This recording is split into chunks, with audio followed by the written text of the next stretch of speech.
Hi everyone, welcome back to my another new blog. সবার আগে সবার কাছেই আমি ক্ষমা প্রার্থী, কারণ নতুন ভিডিও আপলোড করতে আমার অনেকটাই সময় লেগে গেল।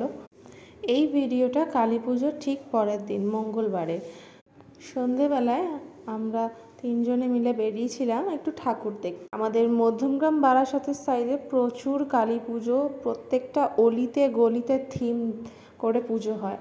তবে বারাসাত যাইনি, কোনো বছরই যাই না, তবে আমাদের আশেপাশে যা ঠাকুর আছে সেই দেখেই আমরা শেষ করতে পারিনি, তাই এই আশেপাশে কয়েকটা ঠাকুর আমরা গিয়ে দেখেছি।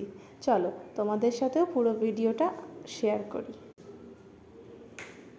মধ্যমগ্রাম বারাসাত প্রত্যেকটা অলিতে গলিতে যেন কি সুন্দরভাবে লাইট দিয়ে সাজিয়েছে। আর এই ঠাকুরটাতে ঢুকে তো মামা ভয়ই পেয়ে গেছে। এই বহুরূপীদের নাচ দেখে আর ভেবেছে যে ওকে মনে হয় ধরে নিয়ে যাবে। খুব বেশি প্যান্ডেলে আমরা যাইনি, আমাদের একদম সামনাসামনি কটা ভুতুরে প্যান্ডেল বানিয়েছিল দুটো, কিন্তু সেখানে একটাতে ভিডিও অ্যালাউড ছিল না। আর ভিডিও করব কি, মাম্মা যা ভয় পাচ্ছিল সেখানে ঢুকে, ওকে নিয়ে আর ভিডিও করাটা পসিবল হয়ে ওঠেনি। আর ওর ভেতরেও অ্যালাউড ছিল না ভিডিও করাটা, তাই এই বাইরে বাইরে যে কটা ভিডিও করতে পেরেছি সে কটাই তোমাদের সাথে শেয়ার করছি। এই বছরই দেখলাম আগের অন্য বছরের থেকে অনেক বেশি ভিড় আমাদের মধ্যমগ্রাম বারাসাতের দিকে হচ্ছে। দুর্গাপুজোটা এইখানে মানে এই চত্বরে মধ্যমগ্রাম বারাসাতে হয়, কিন্তু সেইভাবে কলকাতার তুলনায় কিছু বোঝা যায় না।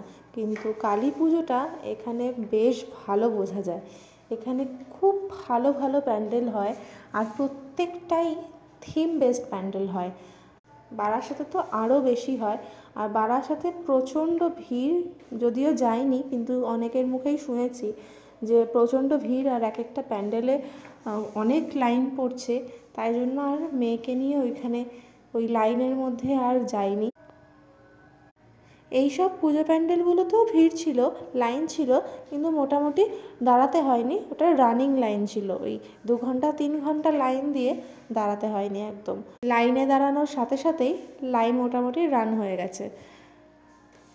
ইভেন আমরা কলকাতাতেও দুর্গাপুজোয় ওই 2-3 ঘন্টার লাইনে একেবারেই দাঁড়াইনি।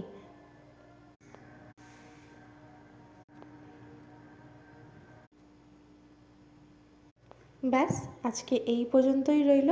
কালকে আবারও আসছি একটা নতুন ভিডিও নিয়ে। সবাই পাশে থেকো।